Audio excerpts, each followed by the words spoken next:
69, 13. Cisca, what are we going to do with you? The answer of the universe is not the 69, all right? Would But be it's more not the books. secret of the universe. No, it's just the secrets of fun. Okay, point taken, but we don't want to lose our family-friendly status. So instead, hey, all you crazy sci-fi and fantasy fans, it's time for your daily dose of shenanigans over here at the Blasters and Blades podcast. Just three nerdy veterans geeking out over our science fiction fashions and fantastical fantasies. A place where magic is king, the sky is the limit, and space is the place. So without further ado, we are going to dive into this episode. And I promise we are not normally such hedonistic ne'er-do-wells there, Declan. He's a good Catholic boy, and he's probably going to have to go to Mass to say a few extra Hail Marys, and it's going to be bad for him. And I apologize in advance to the father you're going to have to talk to. I will agree that Declan is male. Declan is Catholic. Declan is not bad. We'll go with that. Sure. So for people who don't know who you are, brother Declan Finn, can you introduce yourself to the audience? Sure. Declan Finn. I've been writing.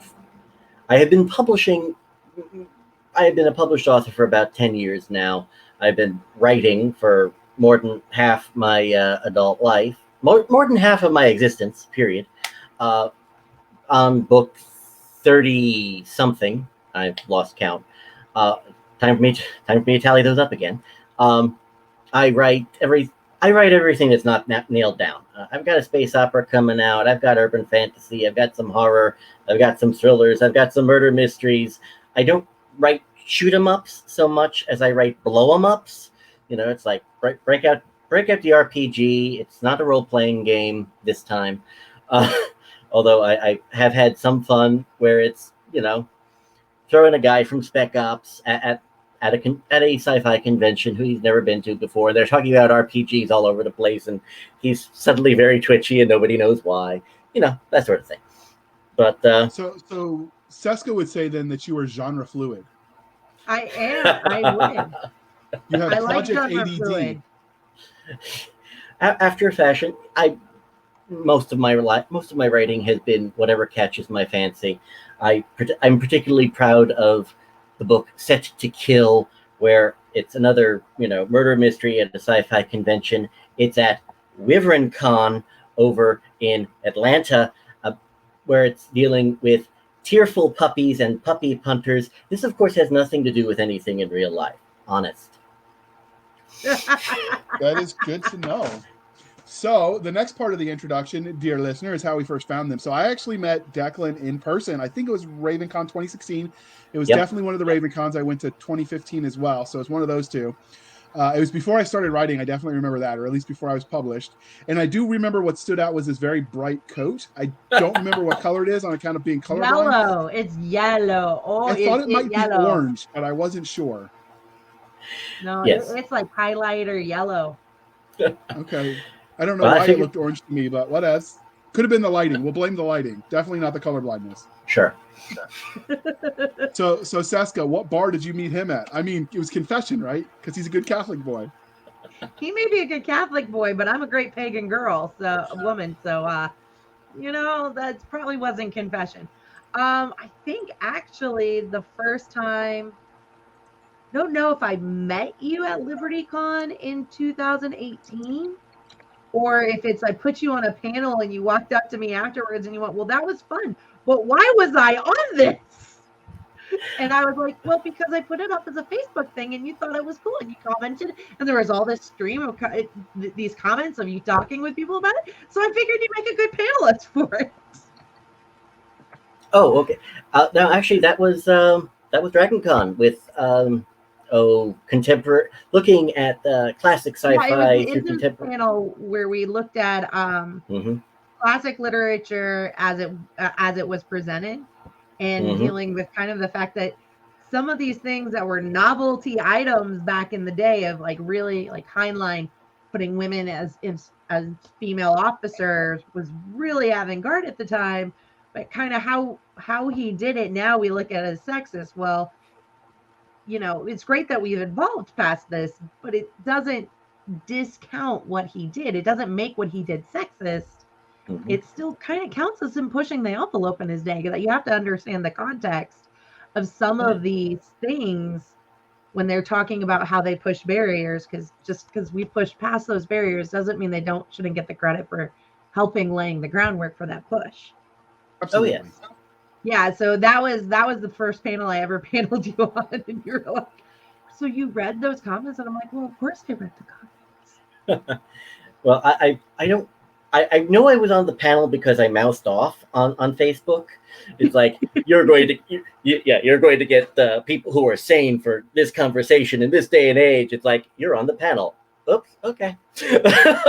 No, Also, you said some really great things, and you were articulate about it. So, and we want, that was one where we really pushed to have people who represented.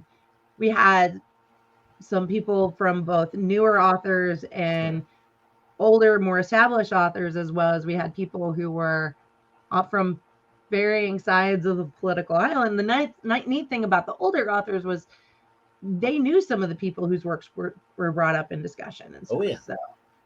Oh yes, it was actually fun being, two down from Larry Niven. I actually told people I was on panels with Larry, and they went like, okay, you're on panels with Larry Correa. Who's the other one? Like Larry Niven. Larry Niven. It's like, okay. Yeah, he thought it was really fun, particularly because some of his works are some of the works we discussed. So because he pushed limits early on in his career, and he's been around long enough that early on in his career is before I was alive. Oh yeah. Although I was a little bit nervous, not because I was next to the great Larry Niven. It's like the previous year I had seen Jerry Pournelle at his last panel at DragonCon, and 2 days later he was dead. It's like now Larry Niven is is almost next to me. Please don't die. Yeah, no. You told me that, and I was like, oh, we're not going to tell anybody that for a couple months, just in case. Yeah. So and it's years, and he's still alive. A couple years later, so you're good. Thank God. Yeah. All right, so now we have to ask you the religion question, and we'll see whether you get to stay. He gets to stay. You and your fake threats. So, Chappie, RoboCop, or Terminator? Well, the question is Terminator 1 or 2? You pick. Well, Terminator 2. I don't even know what the hell Chappie is. It's a robotic thing set in Britain. It's hilarious. I figured it was robotic, but because of the rest of the movies. But I've started trying to do themes to the questions just to have some fun with it.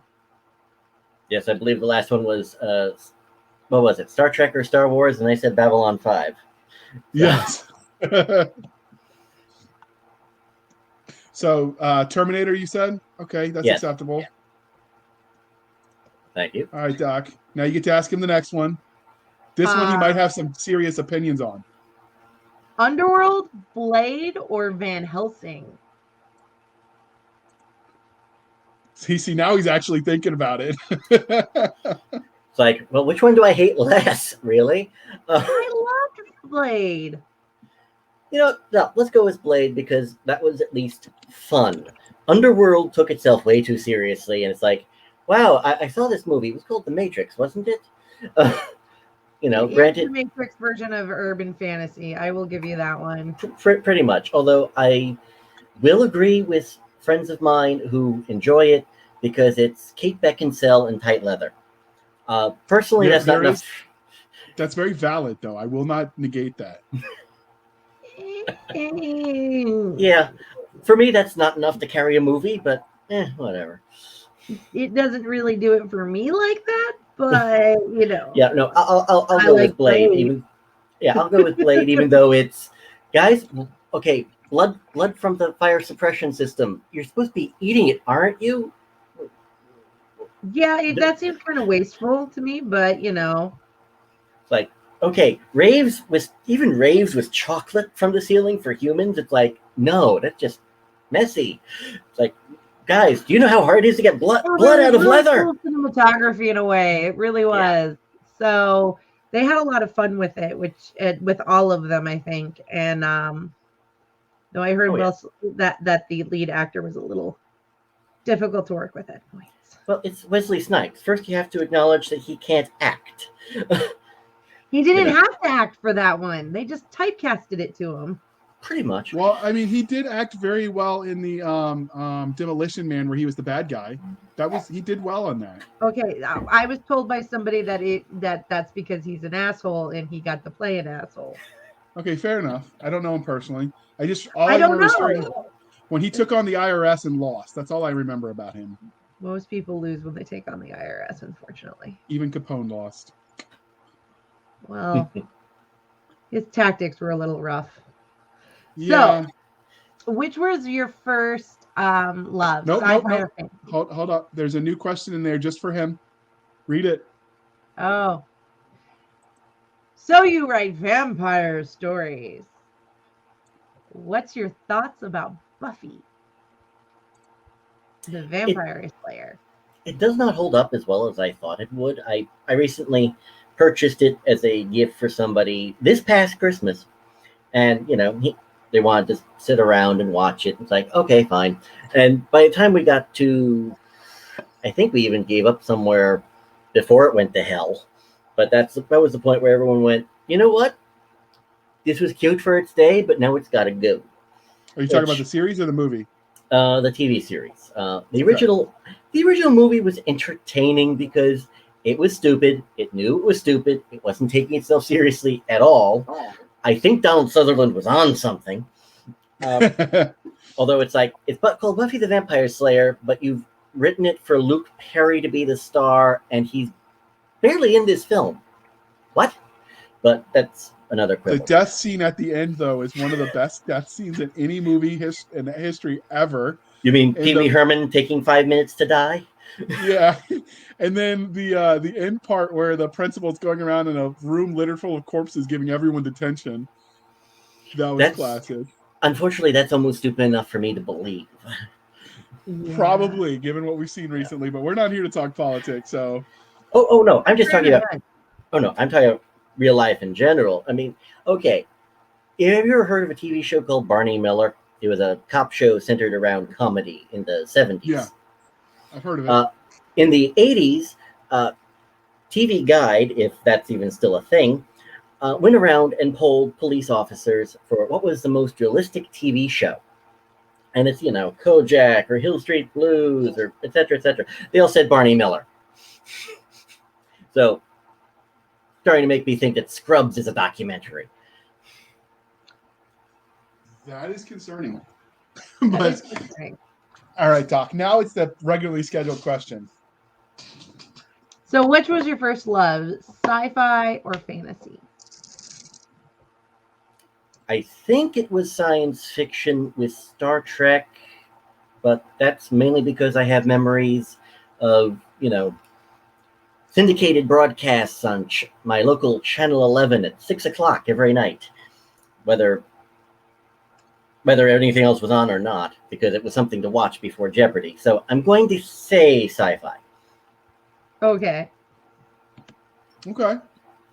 So what was your first? Well, you already answered that one. Ha ha. All right. So what is it you love about speculative fiction as a genre? That can include your fantasy or your sci-fi. Fantasy. I get to do things and I don't have to become an expert in everything. I can use a little hand-wavium there and here and there. I don't have to become Tom Clancy about everything. And, back when, I live in New York City, nobody's even allowed to look cross-eyed at a firearm. So I don't have to go into detail. I don't have to be an expert in gun porn, which is one of the reasons I got out of doing straight thrillers, because every time I wrote something straight thriller-ish, I got some guy going, yes, but you got this wrong about guns. It's like, yeah, thanks. Next. So that's one of the nice things with speculative fiction. It's one of the things I like with fantasy, because I usually tend to stay out. Most of my time is spent away from sci-fi, because I feel like if I don't have a degree in rocket science, I'm not doing it right. That's what hand-wavium is for. And you have that kind of thing in fantasy too. Like, get one thing wrong about horses, and all the fantasy people come out of the arms. So Yeah. You just have to sell the lie convincingly enough so it sounds like you know what you're talking about. Yeah. Well, thankfully, since I started writing, I now have a base of experts, even with horses, actually, to start talking to people with. So, come to think of it, I should probably start talking to my guy about swords. The guy, the guy who makes them and the guy who fights with them. Now I want a sword. All right. So how did your love? I know a guy. I know a guy. You can't have a sword. I actually have someone making me a custom blade from Blood Eagle Knives. So Okay. I'm kind of excited. I already have swords. I mean, I have lots of knives. But you can always have more. I have swords and I have death needles. I don't actually know what I'm doing with blades. Like, I'd be better off throwing it at them than trying to fight with it. This was also what my instructor told me on the pistol range, that just throw the pistol at them, you'll have a better chance of survival. Weren't you in the infantry? Why the I can do amazing things with long arms. It was the pistol. What grunt carries a pistol? Tankers. I wasn't a tanker. I worked for a living. But they're grunts. No, they are not. If you ask them, grunts. They are. No, they are not. They are cav. They are barely human. I like cav. Because that's for lazy people who are afraid of walking. I'm not afraid of walking. And send the hate mail to Cisca at blastersandbladespodcast.com. All right. Don't do it. They're not going to send me hate mail. Somewhere there is somebody getting weird email. Yeah. I wonder if we that'd be like when you give a real phone number and you didn't remember to put the 555 in front, and then people started getting phone calls. I've done that. All right. So how did your love of speculative fiction, of reading it and engaging in it, transition into you writing stories? Well, probably the way a lot of people went with it, fan fiction.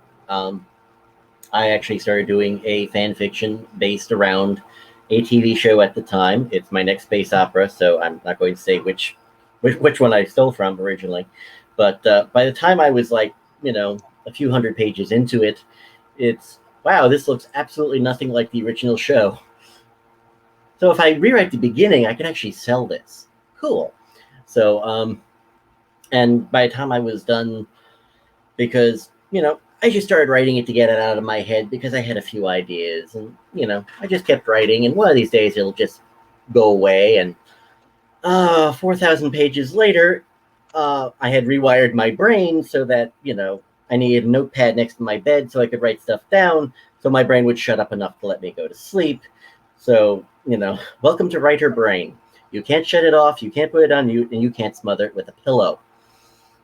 So have you had transitioned to a handheld recording device? Oh, God, no. Mainly because half my ideas, I'm around other people. And unlike some people with Bluetooth earpieces, I do not like looking like I'm schizophrenic in public. So it's Fair enough. Just write down, pen and paper, or even on my my stupid phone, but let's call it a smartphone. Okay, fair enough. Although I will say that if you have the handheld recorder, you end up half the time, if you wake up with an idea, you're mumbling so much that it just comes off as gibberish anyway.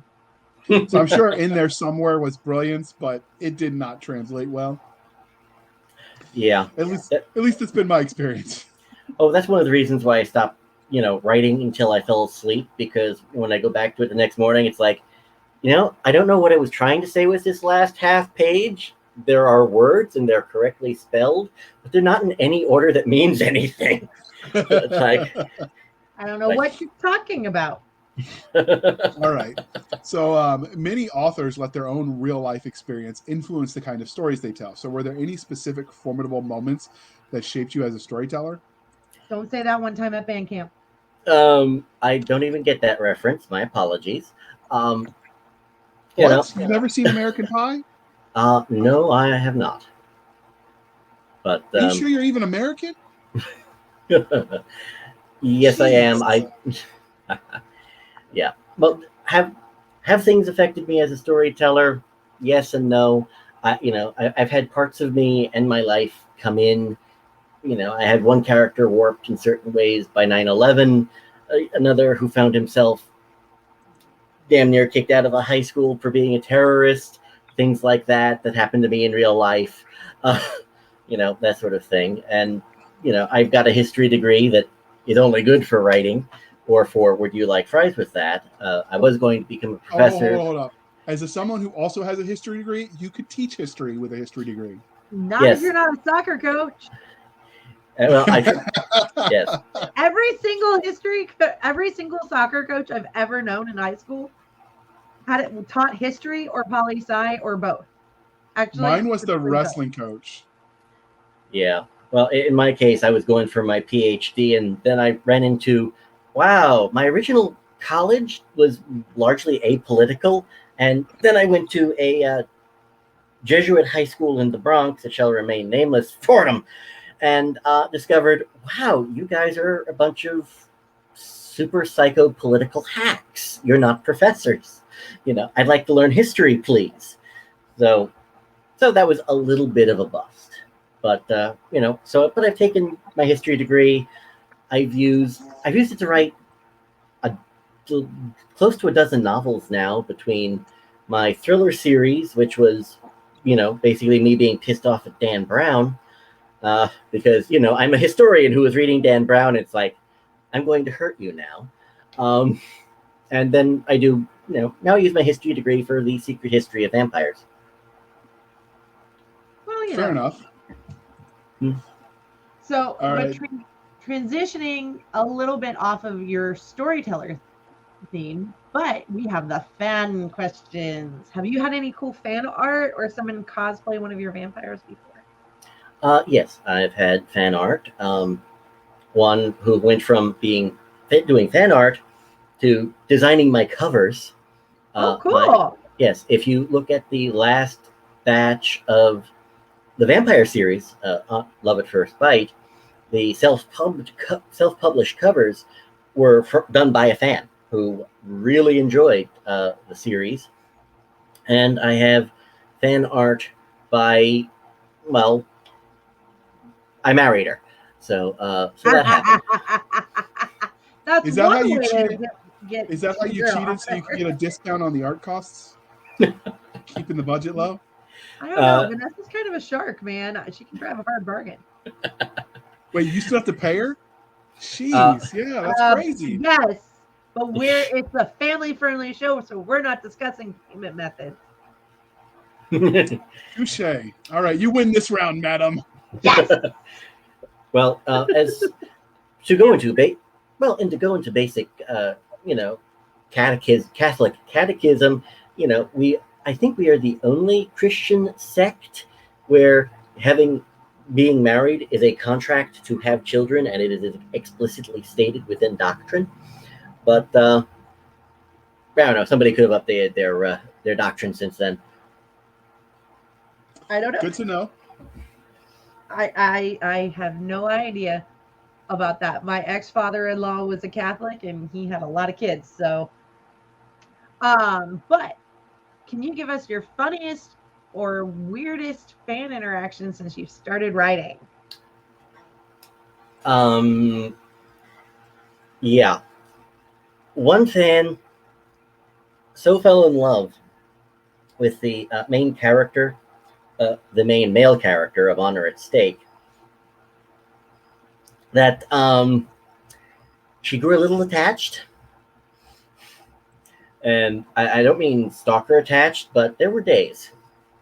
So that got interesting. That's the short version.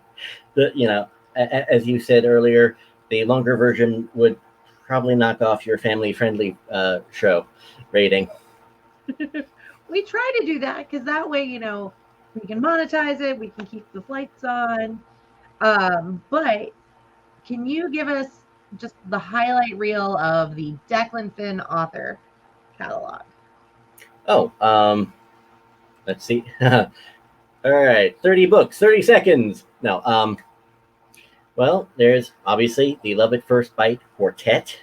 I have a series called St. Tommy NYPD, which is urban fantasy, action, horror, that sort of thing.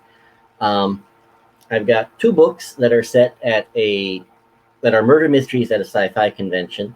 One was called "It Was Only on Stun," then Set to Kill, which I mentioned earlier, set at Wyvern Con. Yes, with both sets of puppies fighting over the Hubble Awards. Honestly, no relation to anything in real life. My Pious Trilogy, which is 5 books long. It's 3 books of plot, 1 book of anthology, and 1 book of footnotes, because, again, history degree. There was one of my more recent ones is Clerical Error, which is a historical novel set in 1975 Brooklyn, where a college professor gets hijacked by a priest friend of his to be assistant pastor in, darkest Brooklyn. And this just happened to the exact same situation happened to my father back in 1975, which was entertaining. And of course, I've got a series of thrillers, which one is called Two Secret Service. The other is Dances with Werewolves. It's basically my version of Live and Let Die, only with more gunfights and more places to go to, really. But I think that's a good chunk of the reel. So today we're here to talk about Honor at Stake, which is the first of your Love at First Bite series. Where did you get the original premise? Too much huffing New York air, being a Yankee, the subway, psychedelics, a Ouija board? Well, that was also something that grew out of fan fiction, although in this case it wasn't even mine. My sister was writing fan fiction for a TV show at the time that has already been brought up. And, I took one look at it and went, you know what, move over. We can do better, because I'd already written like 10 books by then. So it's like, okay, move over. We can do better. And did you co-write it with her? No, she wrote 1 chapter. I wrote 6. And then you hijacked the keyboard. I hijacked the keyboard. I hijacked the story. I hijacked the characters, So you were just a brother. Yeah, and turnaround was fair play, because when I did a 1-volume version of this, totally disconnected from the original universe, the 2 characters who were supposed to be side characters hijacked the book from me. So I then had to break it up into a quartet, and I let them take over.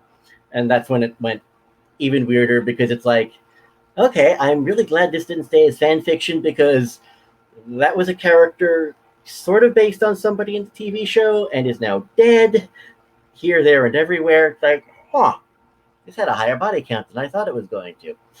But that was back when I... He wants to eat those bodies. Okay. So, but yeah. That's awesome, though. I do think it's one of the things that's awesome is being an author is the only thing where you can let people hijack it, and it's okay. Oh yes, especially when the people who are hijacking them are technically you, because they're people who live in your head. It's the only job where having people live in your head is a win. Oh yeah, I have often referred to writing as legalized schizophrenia. Or monetized, at least. Oh yeah, well there are people who have. What was the line? Writing is having people live in your head, and then you make them pay the rent. I like that. All right, so before we get started, we're going to take a second to look at this cover, and can you tell us how you came up with, heck, it shrunk. All right, give me just a second. Size does matter, JR, come on. Not touching that with a 10-foot pole. We're keeping a family-friendly rating. But how did you come up with this cover? And I'm sorry, this is the biggest... Shut up, Cisca. This was the largest size of the image I could find.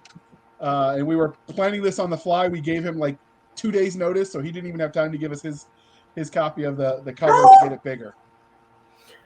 Anyway, but no, actually that had very little to do with me. I basically the publisher basically took the cover models, the character models, and said, okay, we're going to look for something with a redhead, and redhead, and it was dark and it was menacing. Actually, I think that's Chicago in the background, not New York, but I'm not picky. Can you I actually can't tell tell. the I just difference? know it's not Atlanta. It just looks like a city. Lights, boom, it's a city. Pretty much. Ooh, Pretty tall much. buildings. So, okay, fair enough.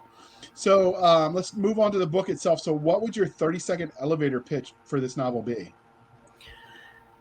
Homicidal, bloodthirsty monster meets a vampire in college. They meet, they come, yes, they come close to falling for each other. Then the vampire Illuminati try to take over the city, and the two of them have to bring together street gangs, the mafia, and Vatican ninjas to fight back the horde before New York City becomes Salem's Lot. Deep. I like it. So what do you think makes your series special? The character developments and the arcs, especially the way I did world building. I should mention that since I was a nerd in college, I'm still one. Who am I kidding? No. I got a bachelor's degree in philosophy and one in history, and I used Catholic philosophy and metaphysics to make vampires more coherent. And then I threw in microbiology because that's part of my family background. And I just threw them all into a blender and hit frappe so I could have one consistent feel to the world. And then I decided, okay, I don't remember anything. I don't even remember a lot of urban fantasy to take place in New York. So I decided to make it all local and regional neighborhoods. I have the occasional scene that happens in Manhattan, and then I go all over the place. So at the very least, I have a distinct feel. Okay. Did you add midichlorians to make it fully balanced? I was talking about, vampire viruses and... Not to do with anything. It's a joke. It's a Star Wars They reference. He are. caught it. That's why he smirked. Yeah, well, I caught what it was. I just wasn't sure why you tossed it out there. Because he was talking about biology to make it work. Yeah, I was actually... well, it's funny because I actually reference mitochondrial DNA. So you say midichlorians, and all I could think is, yeah, that's probably what George Lucas stole. It's like, wait, mitochondria... What? I'm pretty sure that that's what he was trying for. Oh, yeah. It's like he heard, somebody said mitochondria. He wrote it down wrong. Congratulations. You now have, Maybe that's maybe giving him too much credit, but he made a lot of money, so he can't be too far off. So this is normally Doc's favorite question, but I stole it from her. So what tropes do you feel like Love at First Bite series? Wait. You're supposed to call it the Tropalicious question. Come on. That just sounds say the word. What tropes do you feel like Honor at Stake hits the best? The Tropalicious question there. You feel better? Yes, I do. What tropes I hit best? I don't know. Vampire romance? I don't know. No, I seriously try to actually... I don't try to subvert expectations because, one, I hate that phrase. Although I will say that I do spend some time with my characters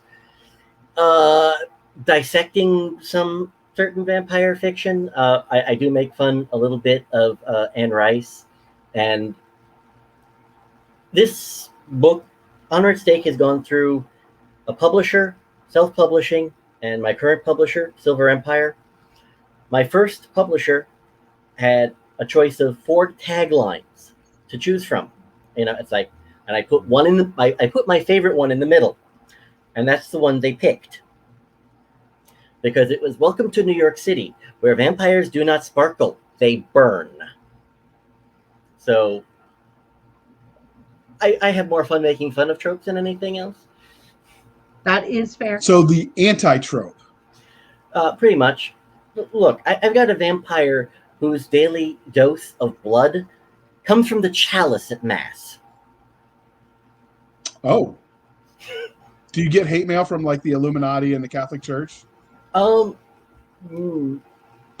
for this one. And no, I have not gotten any hate mail on this entire series, actually. Most people look at this and... This implies you have gotten hate mail from other series. Oh, yeah. Oh, yeah. Especially the people who tried to tell me that you used MS-13 the street gang whose motto is rape, control, kill. I used MS-13 as a bad guy, even a side villain, a random encounter in one novel, and somebody told me that I was a white nations list, not nationalist, a white nations list, because they couldn't spell. The nice thing about 1-star reviews is all the people who are totally bloody illiterate. Fair. Well, All right. Well, that's interesting. Do we get which T-shirts on you the nation's list? eschew the trope. 1 second, since you eschew the trope, what subgenres do you feel this story fits best into? Urban fantasy, action, horror, maybe vampire romance, although in this case, the love story takes place over the course of all 4 books. So it's a slow burn romance then. Oh, yeah. Mainly because I hate books where they meet, they fall in love, they're falling to bed all within 48 hours or less. It's like, have you guys been in a relationship? No, Well, I but it mean- sounds like they definitely know con romance. Well, in their defense, like sometimes when you live hard and you know you'll die young, things happen quicker. That's what I'm saying. It happened a lot in the army. I knew a guy that went to a bar and married the stripper, convinced it was love, and he was different. So I mean, stuff happens fast sometimes. That's all I'm saying. Well, Okay. you know. And they're still married 23 years later. Nice. You know If you can make it work, good. More power to them. Some people really do get that lucky. Hmm. Some people don't. That's okay. That's why we have romance. So, can you tell us a bit about the main character? Oh, yeah. Well, I've got 2 main characters because I wanted to balance my male and female leads perfectly. The vampire is 120 years old, and I basically made sure to do some nail sketches of the biography for all 100 years, where, yeah, was not an operative during World War One, was a spy during World War II, then got drafted into the OSS and the CIA, and, got kicked out in the 90s for budget cuts. And the human, well, he was on a date one night. Some meth head tried to pull a knife on them, and my human character took the knife away and proceeded to feed it back to the mugger and found, gee, killing people can be fun. And scares the crap out of everyone. So that's why I like to have one of my taglines be, one is a heartless, bloodthirsty monster, the other is a vampire. And I did yes, laugh, so you get points for that. So, it'll help when you steal it from a lawyer joke. This Well- is fair. so can you tell us about any secondary characters that were especially memorable that you want to mention, or just more about your dynamic duo of main characters? Oh, my secondary characters.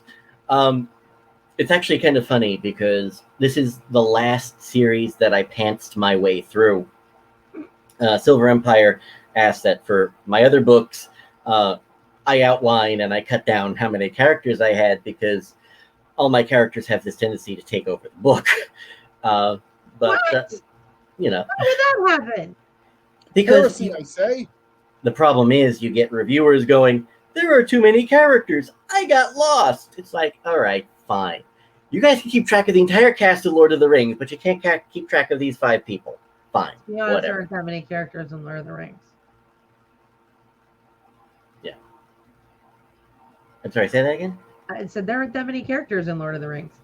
Yeah, well, I suspect some of the people who write my reviews do not read Lord of the Rings. But, I actually had a lot of fun where one character was, I actually modeled a bit on Billie Piper from Doctor Who, where I made her the head of the New York City Vampire Association because bureaucracy is everywhere. I had one mobster who just went by Enrico, and he thought, he modeled himself on Michael Corleone, and he obviously saw The Godfather too many times because the lapels were like, as wide as his shoulders. So like his sense of style had been warped. Yeah, and I've transplanted a whole bunch of. I have one character who goes by Merle. He's a spy who works for the government, and his full name is actually Merlin Craft. He was actually my original main character in the one book edition, and then he kind of got forced to the side by my main leads. So yeah, I've got a whole bunch of people, including one character who I refer to as the Wrapup. And the way I have shifting and shape-shifting works is when you get bitten, it's not a matter of what bites you, it's a matter of your temperament dictates what you turn into.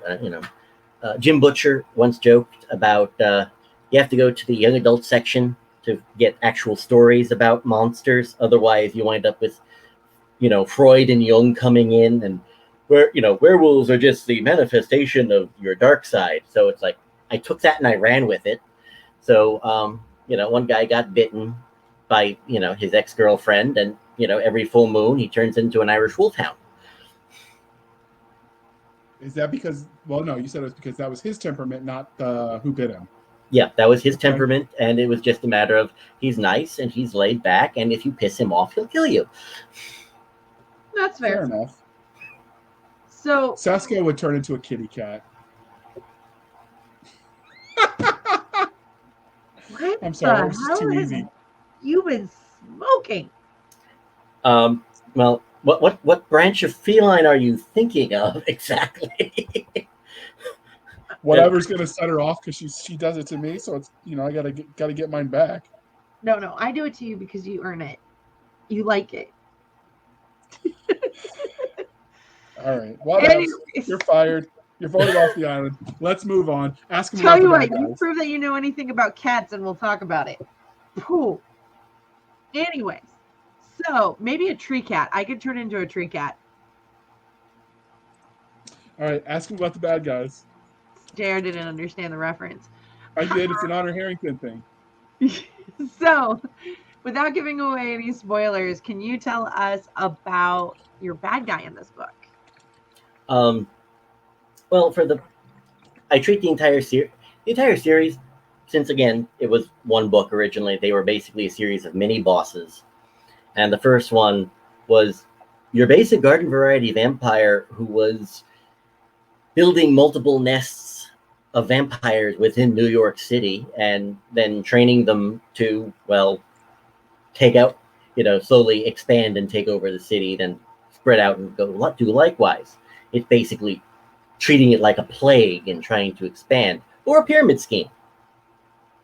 And from there, the real problem is how do you take out something that's on par with Dracula and he's got friends, especially, and this is one of the trivia bits that I like to think makes my story unique, is we have a shootout in a cemetery. It's a specific cemetery called Mount Olivet in New York. And, we take out all the vampires in the cemetery. It's like, okay, this is cool. What's your next part of the plan? What do you mean next part of the plan? We took out every vampire in Mount Olivet Cemetery. We're in Queens. Queens is where New York comes to die. There are 5 other cemeteries within rock's throwing distance. What do you mean you don't have another plan? And then move on from there. So that's where your knowledge of local geography comes to help you out.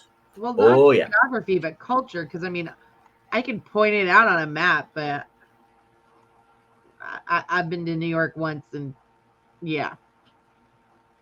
I ate at a restaurant. It was great. It's no longer okay. But so if your characters found you in the back of a New York alley, how would you fare? After all the horrible things you did to them in creating this world, I imagine they'd want their payback. Well, actually, it's mostly a matter of, you didn't totally screw us over, so thanks for that. But it won't hurt you too badly. So they might just hurt you, maim you, and make you undead, and then torture you longer. Well, that depends on which character wins the discussion. One is nicer than the other. Fair enough. So one I'm of the rooting for things you, that, Declan.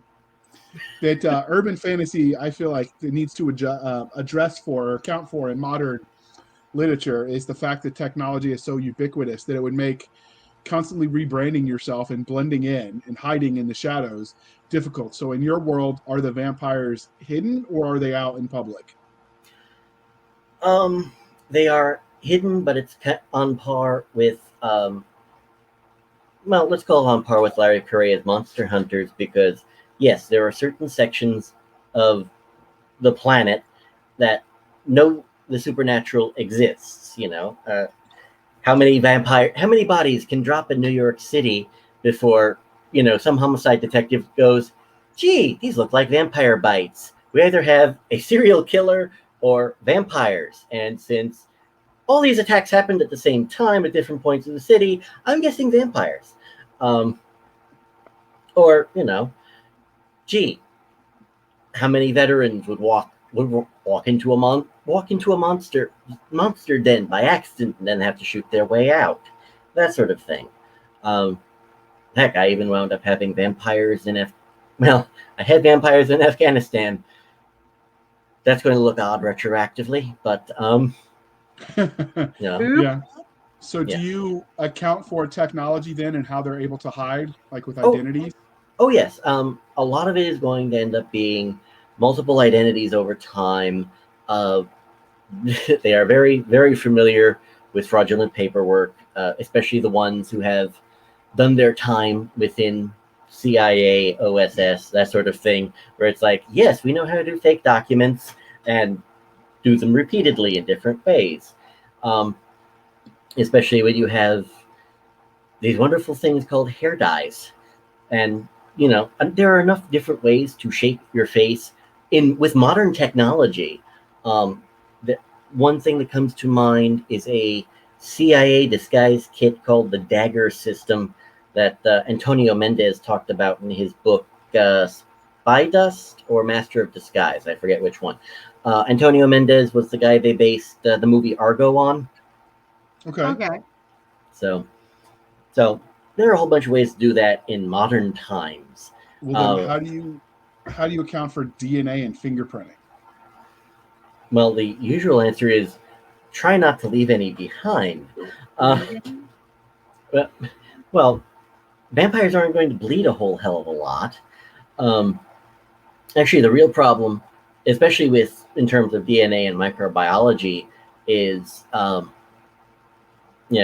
way I have it is the vampire virus occurs in saliva, and if a little bit of the virus gets into the victim, the virus actually strengthens the victim enough to survive the blood loss, assuming you're not draining them dry, and that pumps up the victim a little bit so that you don't thin out the herd too much. So that helps if everybody's nice, calm, relaxed, and plays by the rules, because even if you are Jack the Ripper turned serial killer, the last thing you want to do is make vampires well known, because that's when everybody just starts going to church and carry crucifixes for a living, in day and night. So in your universe, do the crucifixes have an effect? Yes, with or without faith, mainly because, I'm sorry, if you're waving a crucifix at a vampire, you have faith, even if it's only in the piece of wood or metal in your hand, which is one of the things that drove me nuts about people who say, oh, it's a matter of your faith. Like, yes, because God exists only if you believe in him, right? Please. Okay, so I'm guessing then by that answer, then you sometimes factor in theological discussions into this universe? I have some theological discussions, and I have one character make a point of throwing Stars of David. Oh, okay. That's unique. I try. So when you're writing these characters, do you have a favorite character archetype you use? Do you just sort of write them and let it naturally happen and not consider, much like with tropes, consider that kind of stuff until the book is done? No, with this one, again, since I was basing it off doing it by the seat of my pants, it's like, okay, I know I need a mob guy. This is the actor I'm going to cast him with, and then we're going to just keep writing and see how he develops. And, That's fair. I wound up with casting one vampire who, in real life used to be a historical figure who was an IRA gunman. And it's like, okay, that was unexpected. Oh, yeah, that would do it. All right, so this is where we let you give us a sneak peek at how the sausage was made. So were there any cool scenes or ideas that you had to cut from this book that would be cool to talk about? Because some authors, especially pantsers, tend to find, I wrote all this cool stuff and I can't use it. In this case, it was the exact opposite. I had to expand from one book into 4, and when the expansion was when everything just went off the rails, because it's like, okay, and I'm just going along. One of the later books, I have a vampire assassin who's 1,000 years old, and her idea of getting a minion is Russian spec ops. Still covered in tattoos, and it's like, okay, now we suddenly have a rocket-propelled grenade attack on a hospital. Huh, I didn't see that coming. So I actually wound up with more cool stuff just because I expanded it instead of cutting. Okay, that's cool. Yeah, I think that's awesome. So finally, what can you tell us about this this universe and miniseries? The world where the story is told is as much a character as the protagonist or antagonist. We know this is set in modern times, just given what you said. But is there anything other than the vampire bit that makes this unique? This world? Well, I tried to take everything with vampires and make them make sense. Throw in some metaphysics, throw in some history, throw in modern weaponry, and little known facts about holy water, for example. Remember, I mentioned my father had been an assistant pastor in Brooklyn once, Bed-Stuy to be precise. And he had a little known fact of, even if you have 2 teaspoons of holy water in the bottom of the basin, you can just refill it with regular tap water, and it's all holy water according to catechism. So if you take a 50-gallon drum of holy water, That's not how solutions work. Sorry, ripping off your face doesn't change the fact that he's giving you his answer. Don't be rude, and don't rip your face off unless we can film it. And I'm going, that's not how a solution works. Well, this is magic, though. It's technically not a solution. If it was a solution, it would have alcohol, because alcohol is a solution. It's a liquid, alcohol is a solution to a lot of problems for some of us. Mm-hmm. Yeah, just remember, in chemistry, alcohol is a solution. Don't know what you're talking about. Water is a liquid, which means it's pure. So we'll go for it. But so in catechism, and then in your world, because of that, they can take a 55-gallon drum, pour a teaspoon of holy water in it, and no, you bless the gallon, the drum of holy water, and then you run a fire hose through it, and congratulations, you're now spraying down every vampire with holy water from a fire hose, because you're just running the water line straight through the drum. Ooh, that's so cool! Ain't it? I can dig it. So, okay. I don't even know if I answered your question. No, but it was kind of cool, so we'll take it. So, okay. So basically, you took the real world and then some of the lore, expanded it, and that's what makes it unique, is how you expanded the existing lore and tried to make it codified. Oh yes. For example, something I did with vampires. I kept them as vampires, and they all have souls, and the more they are formed over time, the more they commit evil acts or the more good acts they perform, the more powerful they become. I was taking it from one part Aristotle and habits and how to form character, and one part Star Wars Knights of the Old Republic. Can't go wrong with that. Yeah. I love that game. Yeah, and then I was told later on that, yes, Vampire the Masquerade works this way. It's like, damn it, I can't even be original even when I don't know about it. What is Vampire the Masquerade? Is this like a Oh my video game or God, you're something? such a baby, JR. I was told it was an RPG from. It's an Or- RPG from that actually, if I recall correctly, a lot of it started from White Wolf, which is Probably. which is headquartered out of here in Atlanta. So Doesn't everything go back to White Wolf eventually? White Wolf thinks so. Yeah, so they're lawyers, I'm sure. Okay. Well, now that we've cleared that up, clear as mud. All right. So, yeah. All right, Doc. Next two are you, or next few are you, I should say. Oh yes. Sorry. Normally we let JR ask about this because we know how he loves numbers. Since you've said that there's 4 books in this series, are you going to be doing any more? I hope to. I actually have an idea to go back to the universe. The series is officially wrapped up. The more books with these characters would actually be considered a new series. In my head, I have it as Honeymoon from Hell. Okay. And, yeah. Is that a reference? So where do you're you getting see that stuck in going Europe? so that we can get the fans all excited, go out, buy the book, rave reviews, and get you motivated? Oh, well, that's simple. Just go to Amazon or even silverempire.org, and it should be relatively easy to find. You type in Declan Finn, Love at First Bite. You have to put in the Declan Finn, however, because if you just put in Love at First Bite, you'll get a George Hamilton movie from the 70s. That's more of a comedy. So, and we know that because this is a Dragon Award finalist book. Yeah. Which means we know that it had tons of fans. So, for those fans who've already read, where can you give them a bit about where you think you'd go with this? Where I would go with it? Well, I would take my 2 main characters. I'd get them married in like chapter 1, and then the zombies attacked or something along those lines. And we're going to send them off far, far away from New York because you don't want to have the vampire turn into a crisp. We're going to take a nice long passenger train, preferably in the back. One gets to be in one gets to ride cargo.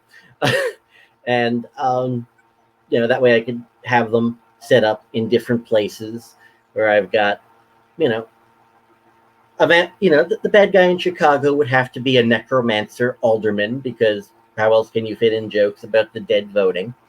As you do. Yeah, there was actually one villain that one state senator, Larry Correa, talked about being as a Batman villain, and I kind of wanted to make him a supernatural arms dealer instead of what he really was, which was a regular arms dealer. What was his name? Leland Yee of California, which was hilarious because he opposed guns and Grand Theft Auto, and he was living Grand Theft Auto.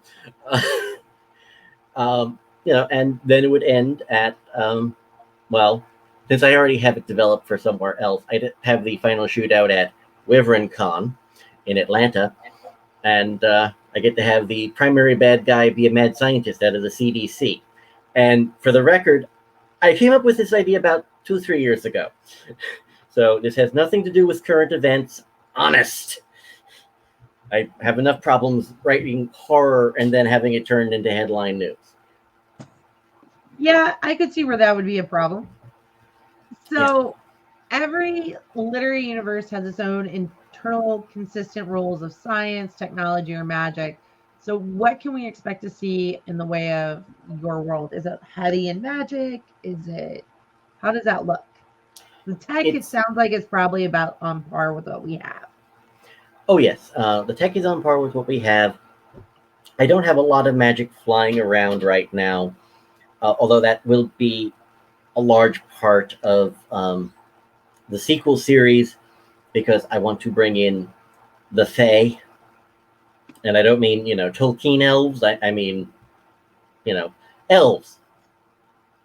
the a-holes of the fantasy world. The traditional version. And that's actually something I kind of want to steal, not lift a little from. What was that movie called? Bright with Will Smith. Yes, that was a very good movie. Yes, and I enjoyed it a lot. Yeah, I actually thought one of the better parts of it was we're going to take elves and then we're going to introduce. Well, imagine all the tricks Legolas did in Lord of the Rings, and then swap it out for a firearm, for a simple handgun. I thought it was good. I enjoyed it. Oh yeah, it was fun. Although I think the script could have used a second edit, but that was about it. It was actually quite entertaining. I'm surprised they haven't done a.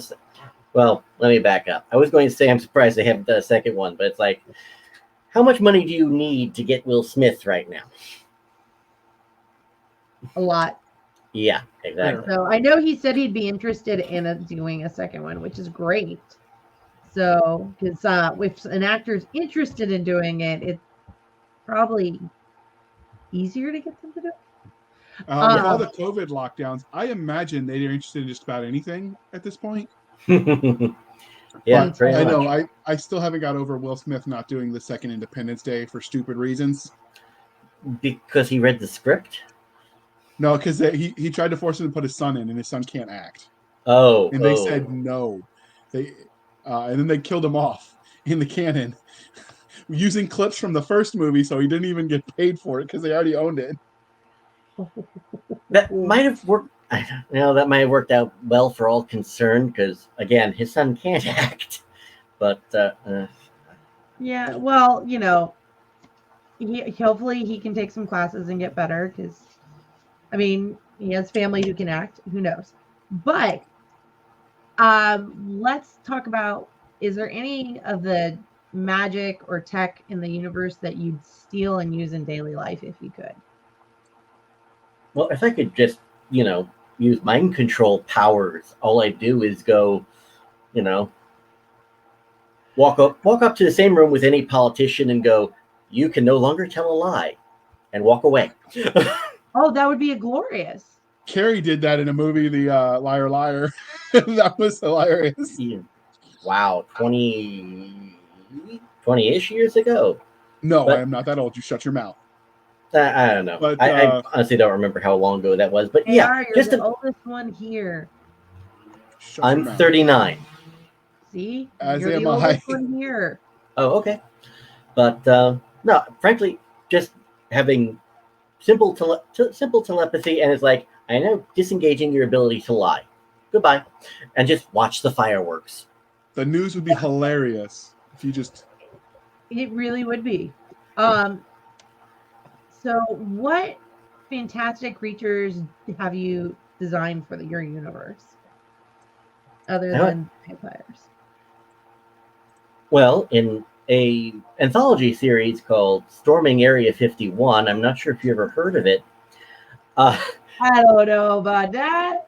Yeah. It's all Cisca's fault. She's the one who peer pressured me into hosting that one. Wouldn't it be cool if... It didn't take a lot. It didn't. Yeah.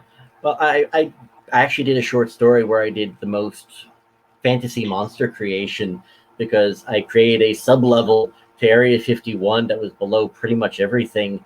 And that's basically where the government stores all their miscellaneous supernatural garbage, where it's like, no, where most people are smart enough to not touch this stuff.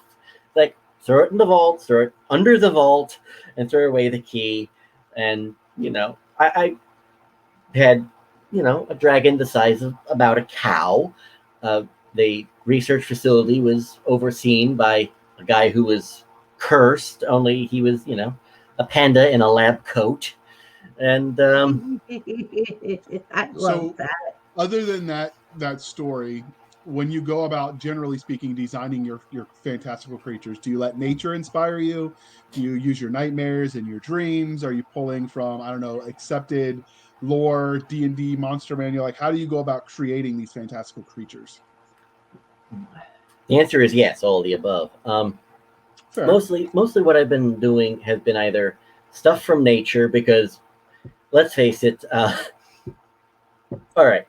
If you ever saw the classic sci-fi film Them, it was a film about giant ants.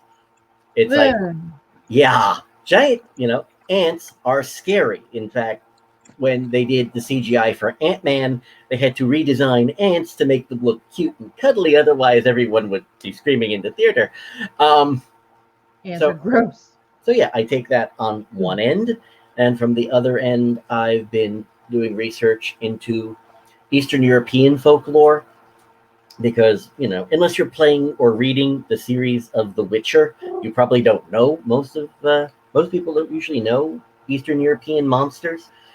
And we won't even go into how many varieties of blood-drinking undead or demons there are. I looked it up once.